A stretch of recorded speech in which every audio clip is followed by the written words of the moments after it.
시청자 여러분 안녕하십니까? 국내외 주요 소식 전해드리는 모두의 증시 고유림입니다. 첫 번째 뉴스입니다.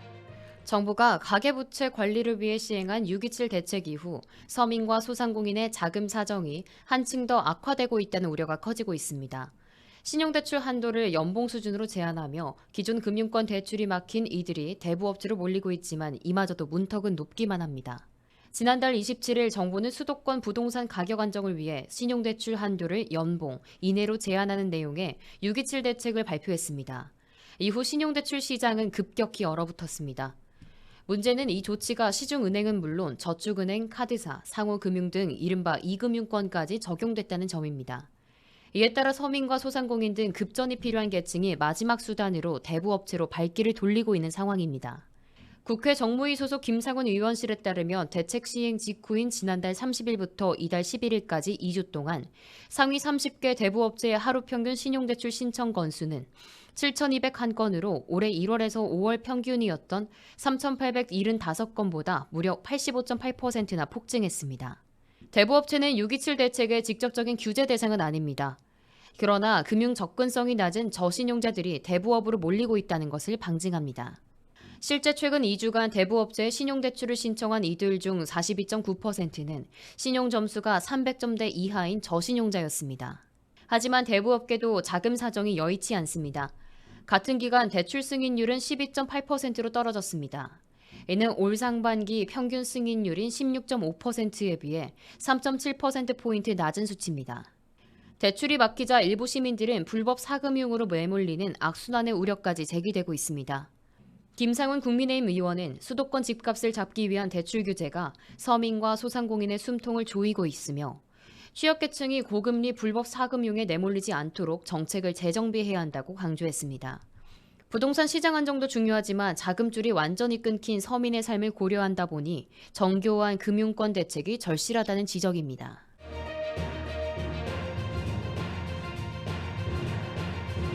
엔비디아가 미국의 수출 규제를 뚫고 중국 시장의 인공지능 칩 H20의 판매를 재개하면서 국내 메모리 반도체 기업 SK하이닉스가 다시 주목받고 있습니다. 24일 진행된 2분기 실적 발표 컨퍼런스 콜에서 SK하이닉스는 엔비디아의 중국용 AI 칩 H20 판매 재개와 관련해 과거 해당 제품에 대해 HBM을 공급했던 이력이 있으며 현재도 신속한 대응이 가능하다고 밝혔습니다. H20은 원래 HBM3, 즉 4세대 제품을 기반으로 설계됐지만 올해부터는 성능과 전력 효율이 대폭 향상된 HBM3이 5세대 제품을 주력으로 탑재할 계획입니다. 특히 SK하이닉스의 HBM3 8단 적층 제품이 중심이 될 것으로 알려졌습니다. 이에 따라 SK하이닉스는 올해 3분기까지 H20용 HBM3 8단 제품의 양산을 본격화할 방침입니다. 다만 엔비디아의 중국 수출용 H20 공급 재개가 시작된 지 얼마 되지 않아 정확한 수요 예측은 아직 진행 중인 상황입니다. 업계에서는 HBM 수요 증가가 SK하이닉스의 실적 반등의 촉매제가 될 것으로 보고 있습니다. 특히 미국의 규제를 회피한 엔비디아의 중국 H20 수출 재개가 현실화되며 SK하이닉스의 HBM 공급은 다시 한번 전략적 요충지로 부상하고 있습니다. SK하이닉스는 AI 반도체 수요 급증에 힘입어 향후 HBM 관련 생산 라인을 더욱 강화할 계획입니다. 앞서 HBM3의 양산을 세계 최초로 시작한 데 이어 차세대 HBM4 개발에도 박차를 가하고 있습니다. HBM은 AI 칩의 연산 성능을 좌우하는 핵심 부품으로 앞으로도 글로벌 AI 패권 경쟁에서 주요한 승부처가 될 전망입니다.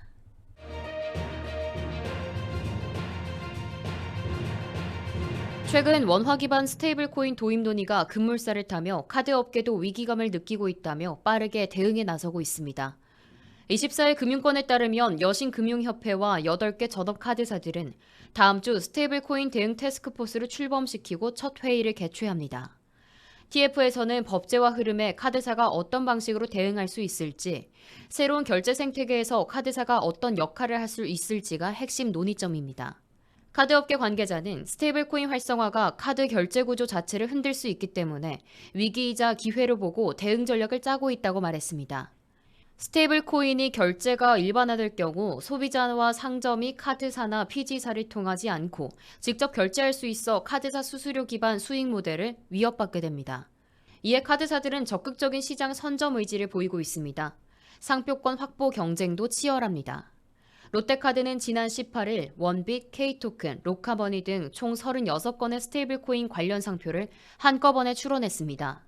신한카드가 지난달 업계 최초로 SHCW, SKRW 등의 상표를 출원한 이후 KB국민카드는 35건, 우리카드는 9건의 상표권을 확보한 상태입니다. 이들은 향후 스테이블 코인을 기반으로 한 중고차, 명품, 부동산 거래 등 고가 자산 유통 시장에 진입할 가능성도 열어두고 있습니다. 롯데카드는 스테이블 코인을 중고차, 명품, 부동산 등 고가 자산 시장에서 활용하고 자사의 외국인 관광객 플랫폼과 연계한 서비스도 구상 중에 있습니다. 현재 여신 전문 금융업법상 카드사는 정해진 업무 외의 활동이 제한되지만 스테이블 코인을 겸용업 또는 부수 업무로 포함하는 법 개정안 논의도 점차 구체화되고 있습니다. 카드사들은 단순한 위협 대응을 넘어서 디지털 자산 결제 생태계에서의 제2의 존재 가치를 찾기 위한 분주한 움직임을 보이고 있습니다.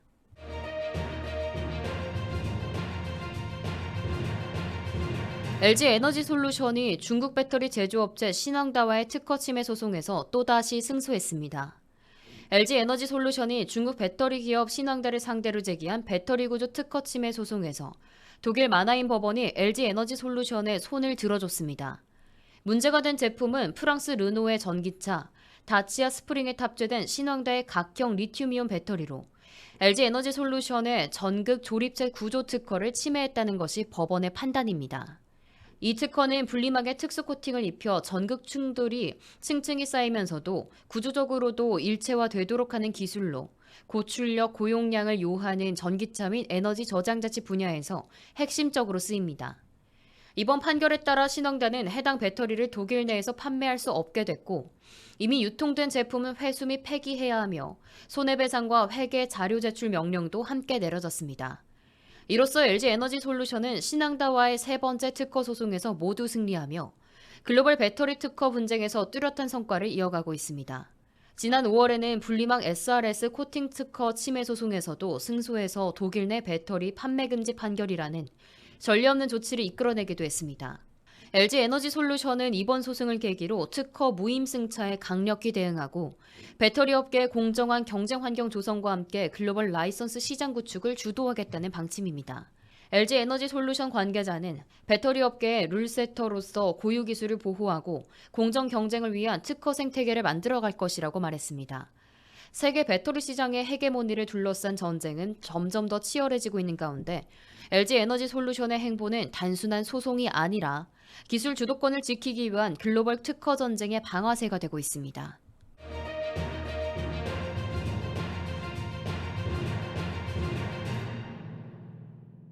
두산에너빌리티가 다시 한번 주목받고 있습니다.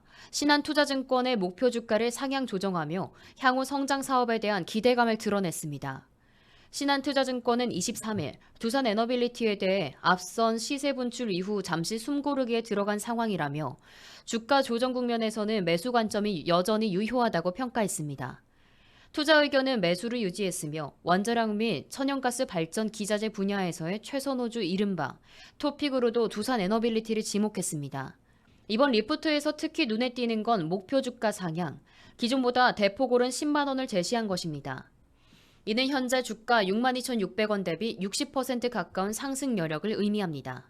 2분기 실적 전망도 주목됩니다. 매출은 전년 동기 대비 4.9% 감소한 1조 7천억 원으로 예상되지만 영업이익은 925억 원, 28.2% 증가할 것으로 내다봤습니다. 신한투자증권의 최규현 연구원은 전분기 일회성 요인이 제거되며 외형과 수익성 모두 회복될 것이라며 SMR과 가스터빈, 대형 원전 등 성장 사업의 포트폴리오 효과가 실적에 본격 반영되고 있다고 분석했습니다.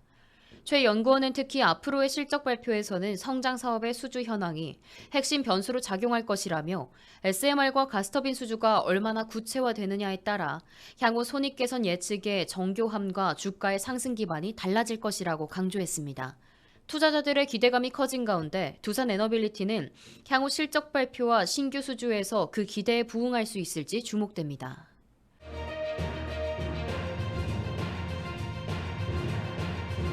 국내 일반은행의 신용카드 대출 연체율이 20년 만에 최고치를 찍었습니다. 한국은행 경제통계 시스템에 따르면 지난 5월 일반은행의 신용카드 대출 연체율은 4.2%를 기록했습니다. 이는 전월보다 0.6%포인트나 오른 수치로 2005년 5월 이후 무려 20년 만에 가장 높은 수준입니다. 여기서 말하는 일반은행은 4대 은행이 아닌 지방은행과 일부 시중은행을 의미합니다. KB국민, 신한, 하나, 우리은행은 카드 사업을 분리해 운영 중이기 때문에 통계에서 제외됐습니다. 신용카드 대출에는 단기 대출인 현금 서비스와 장기 대출인 카드론이 모두 포함됐습니다. 하루 이상 연체된 건을 기준으로 연체율이 집계됐으며 올해 초부터 그 상승세가 뚜렷했습니다. 2023년 말 2.8%였던 연체율은 2024년 1월 3%로 올라선 후 계속 3%대 고공행진을 이어왔습니다. 4월에는 3.6%, 그리고 5월에는 4%를 돌파하며 4.2%까지 치솟았습니다. 전문가들은 이를 취약차주들의 최후의 대출 수단이 막히고 있다는 신호로 해석합니다. 1금융권은 고신용자 위주로 대출문을 열어두고 있으며 2금융권 역시 자산 건전성 관리에 집중하며 신규 대출에 소극적인 태도를 보이고 있습니다. 실제로 5월 기준 저축은행의 여신잔액은 약 95조 7천억 원으로 2021년 이후 가장 낮은 수준으로 떨어졌습니다. 이미 다중채무자들이 더는 빌릴 곳이 없어 카드 대출로 마지막 급전을 끌어쓴 뒤 연체에 빠졌다는 게 금융권의 해석입니다. 시중은행 한 관계자는 대선 직전 경기 둔화의 영향도 컸다며 취약 차주들의 자금난이 얼마나 심각한지를 단적으로 보여주는 지표라고 말했습니다. 이제는 단순한 숫자가 아닌 위기에 몰린 가계의 비명으로 읽혀야 할 카드 대출 연체율, 취약 차주에 대한 지원책과 실효성 있는 대출 구조 개선이 시급해 보입니다.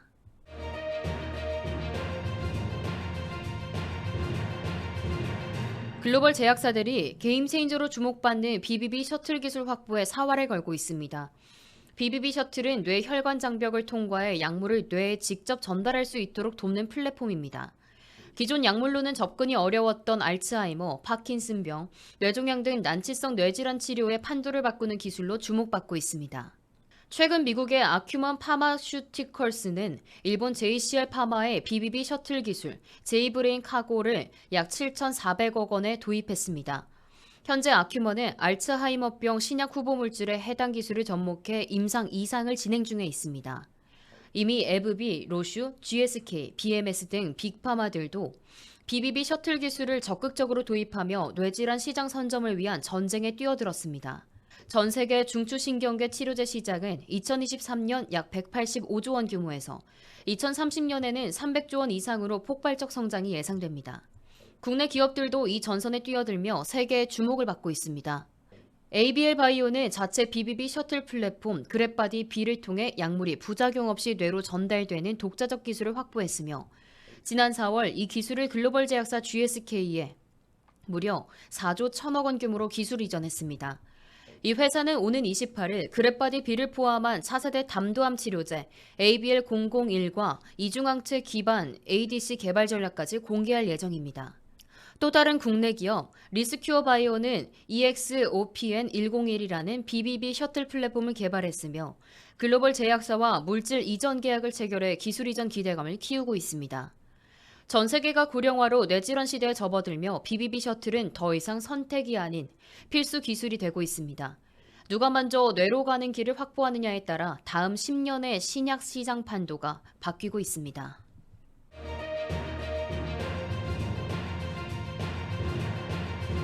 다음 달 코스피 입성을 앞둔 대한조선의 IPO 흥행에 빨간불이 켜졌습니다. 금융투자업계에 따르면 지난 22일 진행된 대한조선의 우리사주 조합 청약 결과 배정된 200만 주 중 193만 주 이상이 미청약으로 남았습니다. 청약률로 보면 단 3.3%, 경쟁률은 0.033대 1에 불과합니다. 이는 최근 저조한 청약률로 회자된 더본코리아보다도 낮은 수준입니다. 특히 배정금액 기준으로는 약 1,000억 원 규모에 달하며 정규직 531명 중 1인당 1억 8,800만 원까지 청약할 수 있었던 상황이었지만 실제 청약액은 평균 616만 원에 그쳤습니다. 문제는 이 같은 저조한 참여율이 단순한 배정 부담 때문만은 아니라는 점입니다. 우리 사주 물량은 상장 후 1년간 보호 예수가 적용되기 때문에 기업 내부 사정을 잘 아는 임직원들이 청약을 포기했다는 건 장기적으로 주가 상승 가능성에 대한 회의감이 있었다는 해석이 나오고 있습니다. 금융투자업계 한 관계자는 청약 부담이 컸던 만큼 일부 실권은 예상됐지만 이 정도로 참여가 없었던 것은 이례적이라며 IPO 열기에 찬물을 끼얹을 수 있다고 분석했습니다. 하지만 희망적인 시그널도 있습니다. 같은 공모에서 일반 청약은 17조 8천억 원의 증거금이 몰리며 238점 대 1의 높은 경쟁률을 기록했고 앞선 기관 수요 예측에서도 275.7대 1의 경쟁률을 보였습니다. 특히 기관의 57%가 자발적으로 의무 보유 확약을 제시했다는 점에서 시장 전체의 기대감은 여전히 살아있다는 평가도 나옵니다. 임직원들이 외면한 공모주, 그러나 시장은 뜨겁습니다. 대한조선의 향후 주가 흐름이 IPO 흥행의 진정한 성패를 가릴 것으로 보입니다.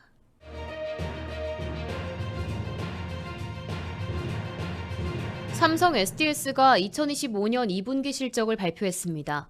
삼성 SDS는 24일 공시를 통해 2분기 연결 기준 매출 3조 5,120억 원, 영업이익 2,302억 원을 잠정 집계했다고 발표했습니다. 이는 전년 동기 대비 각각 4.2%씩 증가한 수치입니다.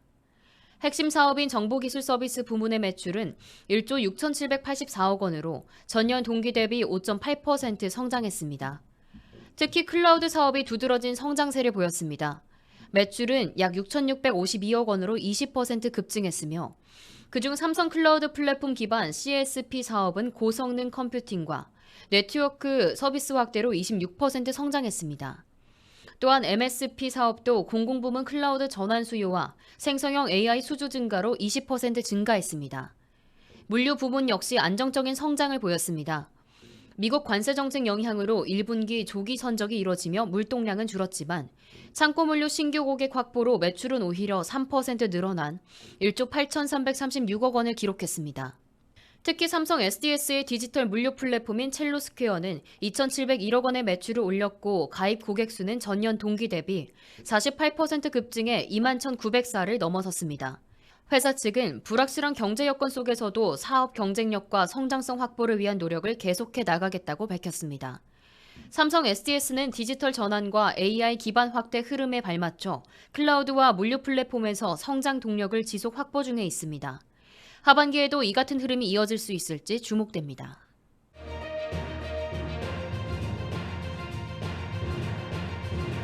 SK하이닉스가 차세대 D램 전환 투자에 시동을 겁니다. 24일 실적 발표에서 SK하이닉스는 일시 D램 전환 투자를 올 하반기부터 시작해 내년 본격화할 계획이라고 밝혔습니다. 이는 현재 상용화된 1B D램의 다음 세대 제품으로 지난해 SK하이닉스가 세계 최초로 개발한 16GB DDR5 제품이 해당됩니다. SK하이닉스는 당시 1B 기술력에 기반한 고도 설계로 기술 한계를 먼저 돌파했다며 2024년 양산 준비 완료, 2025년 시장 주도를 목표로 제시한 바 있습니다. 하지만 일정은 다소 지연됐습니다. 올해 출시 예정인 HBM4 제품에 여전히 1B D램이 적용되는 등 일시 D램에 대한 수요가 아직 제한적이었기 때문입니다. 이번 전환 투자는 그간 지연됐던 계획을 구체화하는 신호탄으로 받아들여집니다. SK하이닉스는 현재 내부적으로 경영 계획을 수립 중이며 구체적인 투자 일정과 규모는 추후 공유하겠다고 밝혔습니다. 업계는 SK하이닉스가 HBM, DDR5, AI 메모리 시장을 선도하기 위한 핵심 수단으로 LC D램 전환을 가속화하고 있다고 보고 있습니다. AI 시대 고성능, 고속 메모리의 중요성이 더 부각되고 있는 가운데 SK하이닉스의 일시 D램 양산 전환은 메모리 기술 주도권 경쟁의 또 하나의 분수령이 될 전망입니다.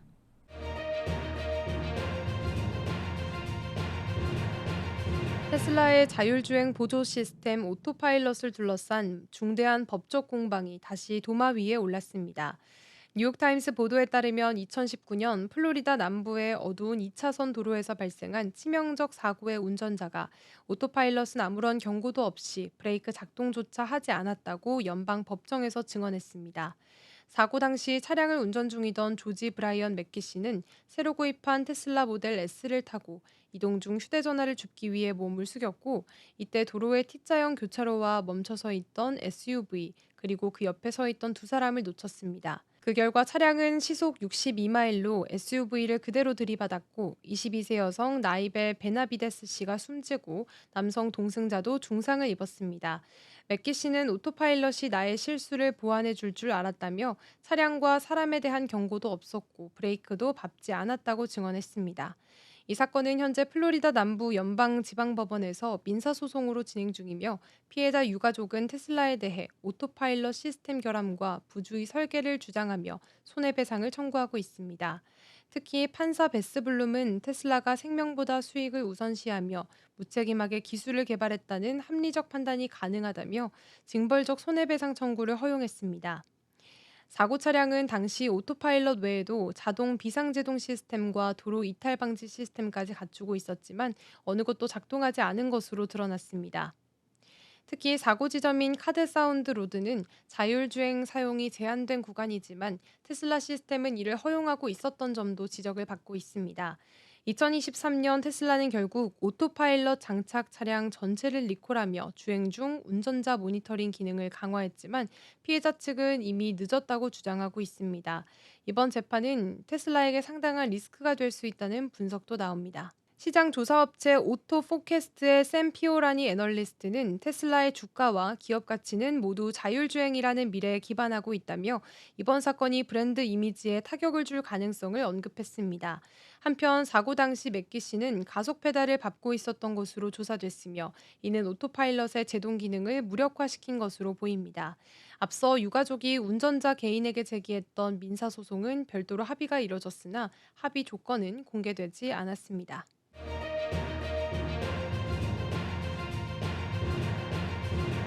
삼성전자가 HBM의 차세대 기술 개발에 속도를 내고 있습니다. 22일 열린 2025 상용 반도체 개발 기술 워크숍에서 삼성전자 김대우 상무는 차세대 HBM 로드맵을 발표하며 HBM4E부터 하이브리드 본딩 기술을 적용하는 방안을 검토 중이라고 밝혔습니다. HBM은 복수의 D램을 수직 적층해 초고속 데이터 전송이 가능한 메모리로 최근 16단, 20단 이상 고적층이 대세로 떠오르고 있습니다. 하지만 기존 열압착 방식은 단수 증가에 따라 한계에 직면했습니다. 삼성이 검토 중인 하이브리드 본딩은 구리 직접 접합을 통해 패키지 두께를 줄이고 I/O 밀도를 크게 향상시킬 수 있는 기술입니다. 특히 발열 관리, 고집적성, 대역폭 향상 측면에서 혁신적인 돌파구로 주목받고 있습니다. 삼성전자는 현재 하이브리드 본딩 기반의 16단 HBM 샘플을 제작해 성능 테스트 중이며 상용화 여부는 투자 비용과 시장 수요 등 여러 요소를 두고 검토하고 있다고 전했습니다. 김대우 삼성전자 상무는 16단만 돼도 발열이 심각하다. 하이브리드 본딩을 부분적으로라도 적용해보려는 준비를 하고 있다. 하지만 상용화 시점은 시장성과 투자비 등을 고려해야 한다고 말했습니다. 삼성전자는 또 구글, 엔비디아, AMD 등 빅테크 기업들의 요청에 맞춰 AI 반도체에 특화된 커스텀 HBM도 개발 중입니다. 연상 기능이 포함된 베이스 다이 설계 등 차별화된 기술로 시장을 선점하겠다는 전략입니다. 삼성전자가 HBM 시장의 기술적 한계를 넘기 위해 본격적인 도전에 나선 가운데 하이브리드 본딩이 과연 차세대 메모리 패키징 기술의 게임 체인저가 될 수 있을지 업계 이목이 집중되고 있습니다.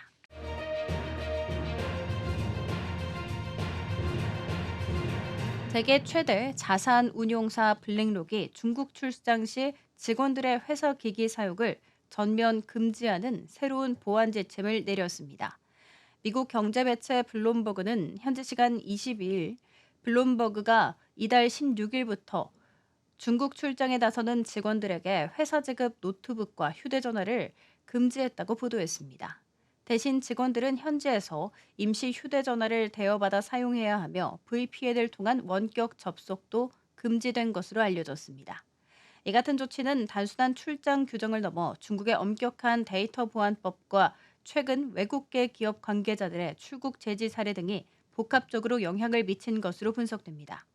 블랙록은 이번 조치와 관련해 공식 논평을 내놓지는 않았지만 내부적으로는 중국 출장 시 모든 회사 네트워크 접속을 차단하는 방침을 직원들에게 전달했습니다. 앞서 미국 웰스파고 은행의 무역금융 중역이 중국 방문 후 출국이 금지된 사례가 있었고 미국 상무부 직원 1명도 수개월째 중국을 떠나지 못하고 있는 것으로 전해졌습니다.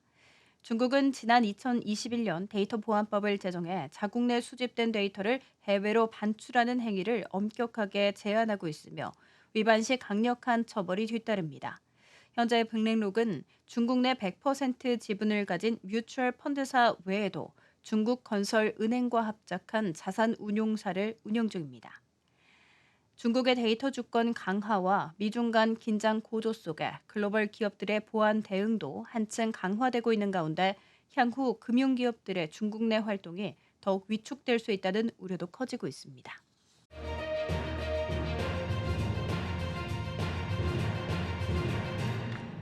삼성전자가 폴드7에서 과감히 포기한 S펜이 내년 폴드8에서는 다시 돌아올 가능성이 커지고 있습니다. 삼성은 폴드7을 역대 가장 얇은 두께인 8.9mm로 출시하면서 S펜 입력에 필요한 디지타이저 필름이 제거됐습니다. 대신 티타늄 소재 프레임을 적용해 경량화와 내구성을 동시에 확보했습니다. 하지만 이 티타늄이 EMR 방식의 S펜과 간섭을 일으킬 수 있어 결국 S펜을 제외했다는 분석입니다. 강민석 삼성전자 MX 사업부 상무는 이번 폴드7은 가볍고 얇은 제품을 원하는 소비자 수요에 집중했다. 다만 S펜에 대해서도 얇고 혁신적인 기술을 개발 중이라고 밝혔습니다. 외신에 따르면 삼성은 티타늄과 CFRP를 혼용한 후면 설계나 디지타이저를 더 얇게 만드는 기술 혹은 디지타이저가 아예 필요 없는 능동 정전기식 방식의 펜 기술 전환까지 고려하고 있는 것으로 알려졌습니다.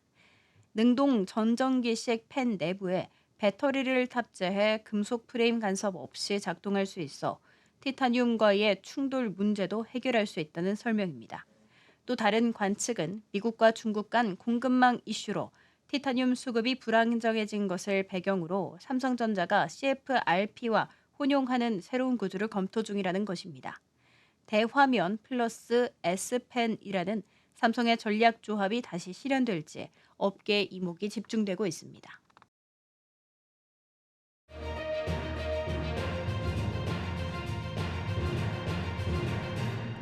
중국 전기차 공룡 비아디가 유럽 내 생산 전략을 대대적으로 조정합니다.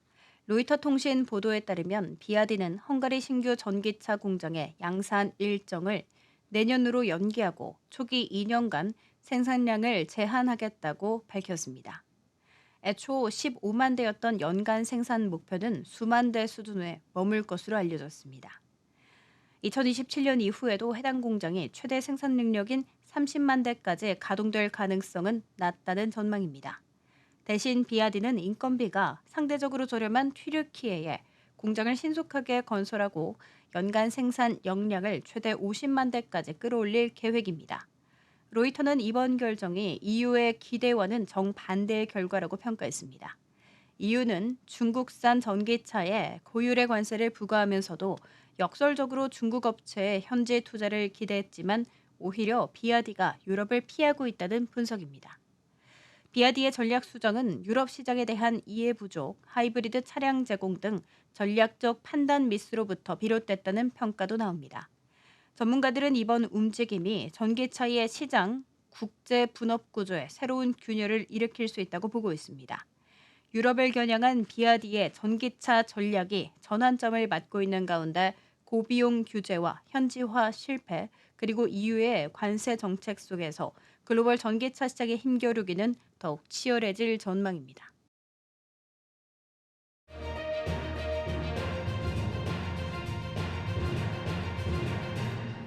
노트북과 스마트워치, 여기에 상조 서비스까지 묶음으로 제공한다는 이른바 상조 결합 상품입니다. 하지만 이 상품을 판매한 상조 회사 23곳 중 무려 15곳이 자본 잠식 상태인 것으로 한국소비자원 조사 결과 드러났습니다. 고객에게 약속한 만기 환급금을 지급할 재정 능력이 없는 회사들이 다수라는 겁니다.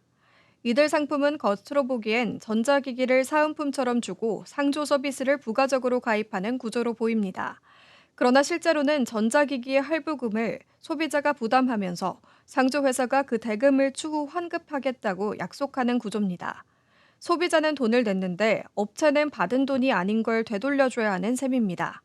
문제는 이 구조를 명확히 안내받지 못한 소비자가 대다수라는 점입니다. 소비자원 설문에 따르면 결합 상품에 가입한 500명 중 90%가 전자기기를 사은품으로 이해했고 계약이 2개의 별도 계약임을 설명받는 사람은 단 10%에 불과했습니다. 2022년부터 최근까지 소비자원에 접수된 피해 구제 신청은 162건입니다. 특히 피해자의 61%가 20대에서 30대로 나타나 상조 상품 소비층과는 확연히 다른 양상을 보였습니다. 주요 피해는 계약 해지 시 과도한 위약금 환불 거부 등 대금 분쟁이 대부분이었습니다. 소비자원은 상조회사의 무리한 환급 약정 금지, 계약서 명확한 구분, 판매원 교육 강화를 요청할 예정입니다. 소비자에게는 상품 가입 전 납입 금액, 환급 조건, 회사 재무 상태 등을 반드시 확인할 것을 당부했습니다.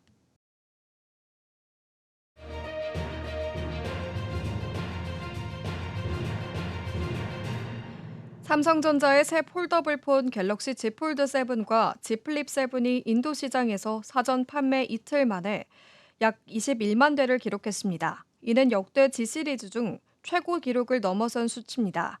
IT 전문 매체 폰 아레나는 이 판매량은 올 초 갤럭시 S25 시리즈의 전체 사전 판매량과 맞먹는 수준이라며 갤럭시 Z 시리즈가 폴더블폰의 대중화를 가속화하는 신호가 될 수 있다고 평가했습니다. 업계는 오는 25일까지 인도에서만 사전 판매량 40만 대에 육박할 수 있을 것으로 전망하고 있습니다. 이는 Z 시리즈의 시장 잠재력을 다시 한번 입증하는 셈입니다. 국내에서도 인기가 뜨겁습니다. 삼성전자는 22일 Z 폴드 플립 7의 국내 사전 판매량이 총 104만 대를 기록했다고 밝혔습니다. 이는 2년 전 최다 판매 기록을 세웠던 Z 폴드 플립 5를 넘어선 수치입니다. 참고로 전작인 Z 폴드 플립 6의 사전 판매량은 91만 대에 그쳤습니다. 하지만 제품의 고가 정책은 여전히 시장 확대에 걸림돌로 작용할 수 있다는 지적도 나옵니다. 폰 아레나는 삼성이 올바른 방향으로 가고 있는 건 분명하지만 Z 폴드 7의 높은 가격은 글로벌 확산의 장애 요인이라고 꼬집었습니다. 국내에서는 이날부터 사전 구매자에게 제품 수령과 개통이 시작됐고 Z 폴드 플립 7은 오는 25일부터 한국, 미국, 영국 등 글로벌 주요 시장에 순차 출시됩니다.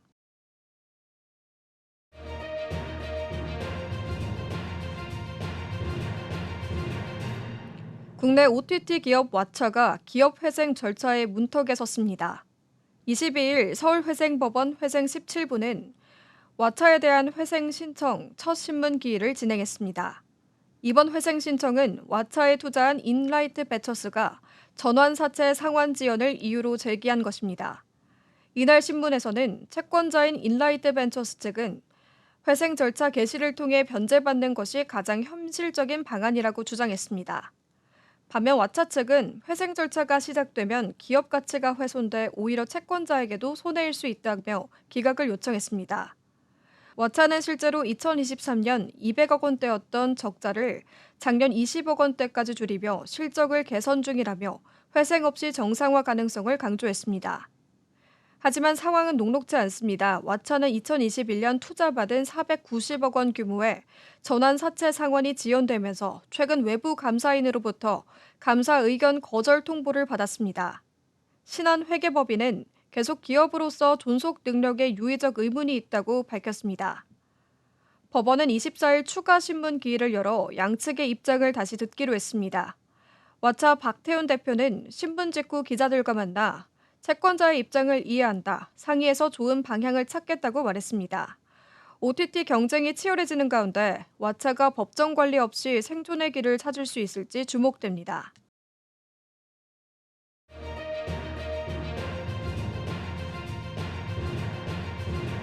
도널드 트럼프 미국 대통령이 일본산 제품에 부과하던 상호 관세를 인하하기로 결정했습니다. 23일 일본 정부는 미국이 일본산 자동차에 부과하던 25%의 관세를 12.5%로 절반 인하하는 데 합의했다고 공식 발표했습니다. 이는 트럼프 대통령이 직접 밝힌 상호 관세 인하 발표의 일환으로 일본 측은 기존 적용돼 왔던 2.5%의 기본 관세를 포함해 총 15% 수준으로 조정됐다고 설명했습니다. NHK 보도에 따르면 일본 정부 관계자는 자동차 관세가 핵심이었으며 그 목표를 상당 부분 달성했다고 말했습니다. 이시바 시게루 일본 총리는 이날 오전 총리 관저에서 기자들과 만나 국익을 걸고 전력을 다해 협상해왔다며 이번 합의가 일본과 미국의 협력적 제조업, 고용 창출에 기여할 것이라고 평가해봤습니다. 그는 트럼프 대통령과의 향후 협의 가능성에 대해 필요에 따라 통화나 회담을 고려할 것이라며 구체적 대응은 합의 내용을 정밀히 분석한 뒤 결정하겠다고 말했습니다. 이번 협상은 특히 지난 20일 참의원 선거 참패 이후 이시바 총리의 정치적 입지에도 중요한 영향을 미칠 수 있다는 분석입니다. 한편 미국 워싱턴을 직접 방문해 트럼프 대통령과 회담을 가진 아카자와 료세의 경제 재생상은 협상 직후 자신의 X 계정에 임무를 완수했다 모든 관계자에게 진심으로 감사한다고 밝혔습니다.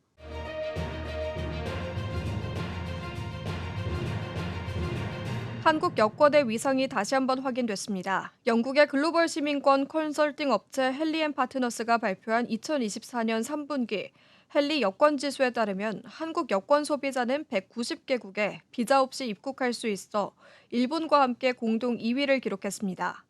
헨리 여권 지수는 국제항공운송협회 데이터를 바탕으로 산정되며 무비자, 도착비자, ETA 등 실질적인 자유 입국 가능 국가 수를 측정합니다. 1위는 싱가포르로 193개국에 자유롭게 입국할 수 있으며 오스트리아, 벨기에, 네덜란드 등 유럽 7개국은 공동 3위를 차지했습니다. 한국은 2020년 1월 3위를 기록한 이후 꾸준히 상위권을 유지하며 여권 파워 강국으로 자리매김하고 있습니다.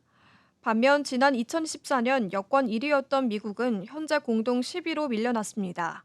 북한은 93위로 비자 없이 입국 가능한 국가는 40개국에 불과했고 아프가니스탄은 단 25개국만 무비자 입국 가능해 99위로 최하위를 기록했습니다. 전문가들은 국제적 신뢰도, 외교 관계, 경제적, 출입국 기록 등 복합적 요소가 여권 순위에 영향을 준다며 한국 여권의 위상은 국격과 신뢰의 상징이라고 평가합니다.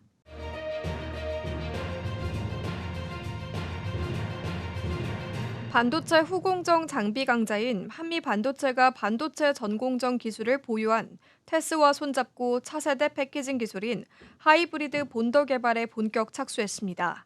한미반도체는 23일 인천 본사에서 테스와 하이브리드 본더 장비 개발을 위한 업무 협약을 체결했다고 밝혔습니다.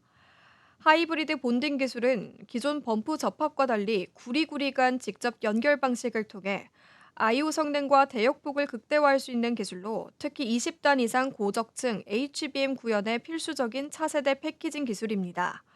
이번 협약은 HBM6 이후 등장할 미래형 고대역폭 메모리에 대응하기 위한 것으로 한미 반도체가 장비 개발을 총괄하고 테스는 전공정 핵심 기술인 플라즈마 방막 증착 식각 기술을 지원합니다. 김민현 한미 반도체 사장은 이번 개발을 기점으로 전공정 장비 시장에도 진출해 오는 2030년까지 글로벌 탑 10 반도체 장비 기업으로 도약하겠다고 포부를 밝혔습니다.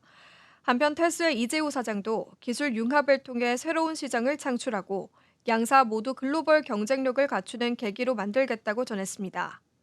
업계는 HBM6부터 본격 도입될 하이브리드 본딩 장비 시장의 급성장을 전망하며 이번 협약이 시장 판도를 바꿀 수 있는 게임 체인저가 될지 주목하고 있습니다.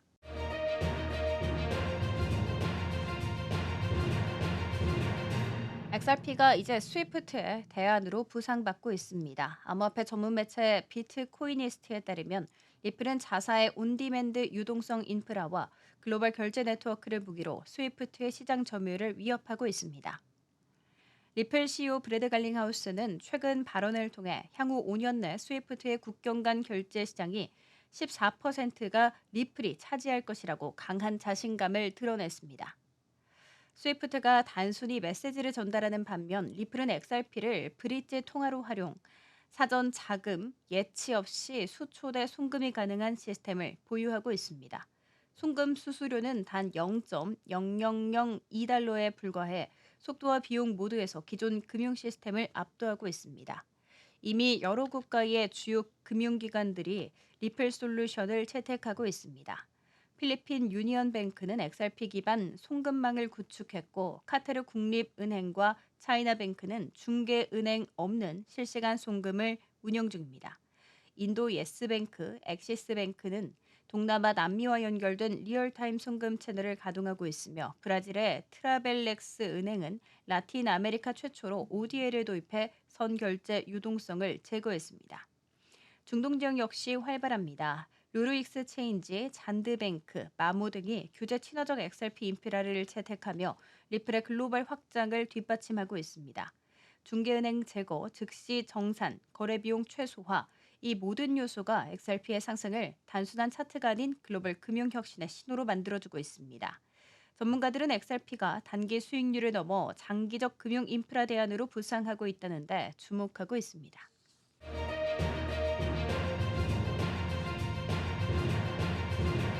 이재용 삼성전자 회장이 대법원에서 최종 무죄 판결을 받은 이후 경영 전면 복귀에 대한 기대감이 커지고 있습니다.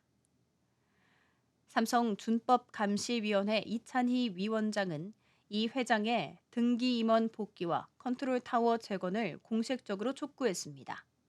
23일 서울 서초구 삼성생명 사옥에서 열린 정례 회의에 앞서 이 위원장은 이제 재판의 족쇄에서 벗어난 만큼 죽기를 각오한 공격적 경영이 필요하다고 강조했습니다. 특히 등기 임원 복귀와 관련해 위원들 사이에서 공감대가 형성되고 있다며 이 회장이 주주총회를 거쳐 등기이사로 조속히 복귀하길 바란다고 밝혔습니다. 현재 이 회장은 4대 그룹 총수 중 유일한 미등기 임원으로 법적인 경영 책임이 없는 상태입니다. 이 위원장은 또 개인적으로 삼성이라는 큰 기업이 국민 경제에 차지하는 위치와 국가 경쟁력 강화 측면에서 컨트롤 타워가 필요하다고 생각한다며 그룹 차원의 부활 필요성도 언급했습니다. 그러면서도 위원회 내부에서도 의견이 분분해 공식 입장 도출은 신중할 필요가 있다고 덧붙였습니다. 삼성 준감위는 이 같은 위원장 발언을 이재용 회장에게 조만간 공식 전달할 예정입니다. 이재용 회장의 경영 전면 복귀가 임박한 가운데 삼성그룹의 지배구조 개편과 리더십 변화에도 속도가 붙을지 주목됩니다.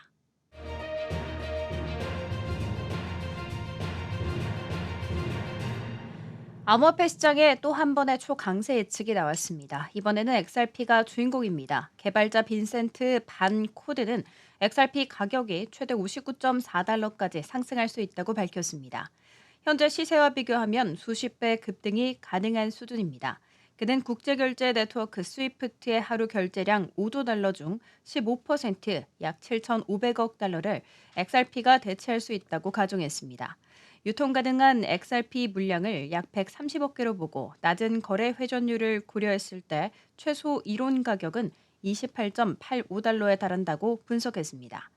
여기에 더해 스테이블 코인 RLUSD 성장, 기관 채택 확대, SEC 소송 종결 등의 요인이 맞물릴 경우 XRP는 최대 59.4달러까지 상승 가능하다고 강조했습니다. 또한 XRP의 실질 유통량이 공급량 대비 현저히 적다는 점도 강세 논리의 핵심입니다. 1,000억 개 중 약 400억 개는 에스크로 상태, 일부는 유실됐으며 나머지 상당량은 디파이나 AMM에 묶여 있다는 것입니다. 빈센트 반 코드는 2026년부터 2027년 사이를 가격 도달 시점으로 제시하며 마스터카드 등 기관들의 XRP 레저 채택이 그 신호탄이 될 것이라고 평가했습니다.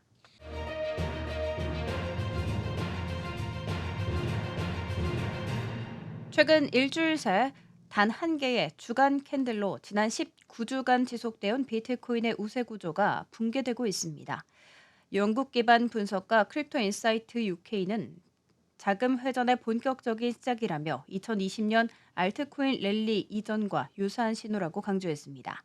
특히 그는 비트코인 점유율이 7주 안에 39%까지 하락할 수 있다고 분석했으며 이 경우 알트코인의 유리한 구조가 펼쳐질 것이라고 내다봤습니다. 이러한 흐름 속에서 XRP가 주목받고 있습니다. 최근 XRP는 사상 최고 주간 주가를 기록했고 과거 2017년에서 2018년 고점을 돌파하며 축적 이후 돌파 패턴에 진입했다는 해석도 나오고 있습니다. 분석가에 따르면 XRP 가격대 위로 4.26달러까지 대규모 매수 유동성이 형성돼 있으며 이는 추가 상승의 기반이 될 수 있습니다. 이번 주 중 4.5달러 돌파 가능성도 제시됐습니다.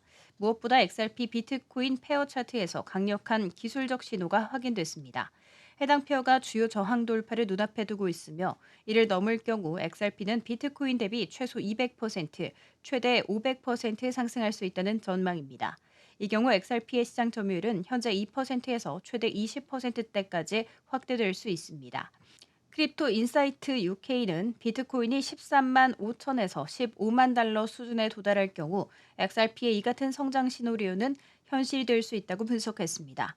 비트코인 주도의 시장이 끝나고 알트코인의 시간이 시작됐다는 평가가 힘을 얻고 있는 가운데 그 중심에 XRP가 설 수 있을지 시장의 관심이 쏠리고 있습니다.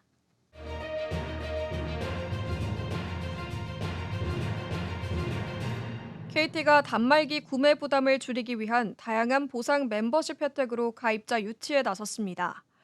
KT는 22일부터 전국 오프라인 매장과 공식 온라인몰인 KT.com을 통해 갤럭시 Z 폴드 7, Z 플립 7의 사전 개통을 본격화한다고 밝혔습니다.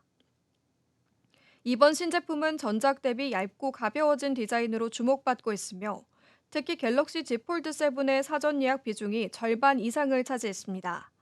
가장 인기 있는 색은 블루 섀도우였습니다. KT는 신제품 출시와 함께 고객 부담을 낮추기 위한 미리 보상 프로그램을 새롭게 선보였습니다. 이 프로그램은 개통 즉시 단말 출고가의 50%를 보상해주는 구조로 초기 구매 비용을 크게 줄일 수 있는 점이 특징입니다. 24개월 후에는 해당 폰을 반납하고 새 기기로 교체할 수 있는 선택권도 제공됩니다. 구매 고객을 위한 사은 혜택도 풍성합니다. 9월 30일까지 스페셜 또는 프리미엄 요금제 가입자에게는 갤럭시 버즈 3 프로를 무료로 증정하며 갤럭시 워치 A 시리즈 할인도 제공됩니다. 또한 KT 멤버십 고객에게는 롯데시네마 영화 예매권, 네이버페이, 다이소 등 3,000원권 기프티콘, 스타벅스 사이즈업 쿠폰 등 7종의 경품을 선착순 10,000명에게 추첨 제공합니다. KT는 프로모션 기간인 10월 30일까지 중 요금제 조건 충족 시 월 최대 8,500원의 할인 혜택을 제공한다고 밝혔습니다.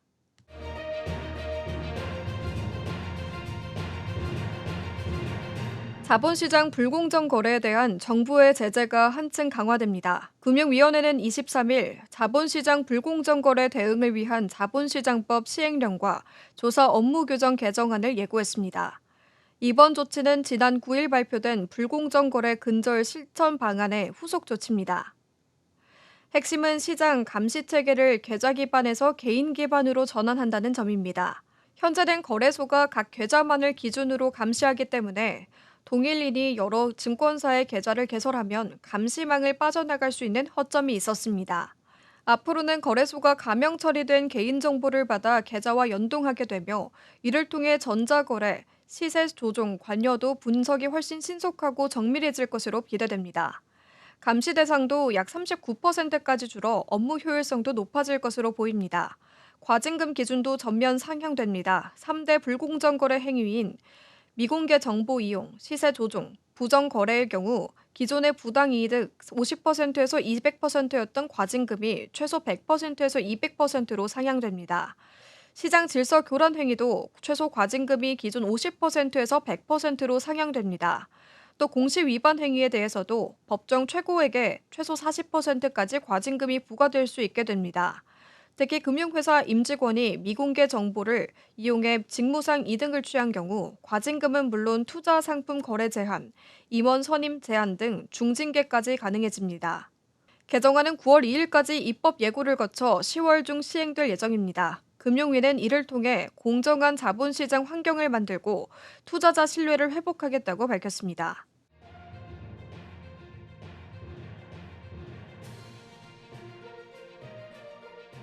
이상으로 모두의 증시 마칩니다.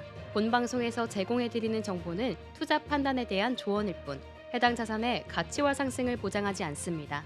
시청해주신 여러분 고맙습니다.